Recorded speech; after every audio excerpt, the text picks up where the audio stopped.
This video presents results on autonomous exploration of multiple ballast water tank compartments inside an FPSO vessel.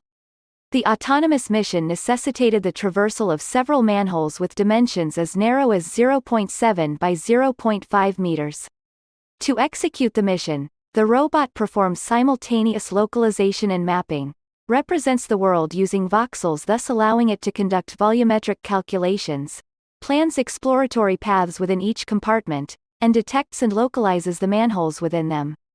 Detection of manholes takes place on point cloud data and is necessary since due to their constrained size, autonomous traversal across them merely by means of sampling paths in the volumetric map is unlikely. The robot subsequently utilizes such detections to automatically traverse across compartments. Overall, in this mission, the aerial robot explored 6 ballast tank compartments and returned back to its original takeoff location.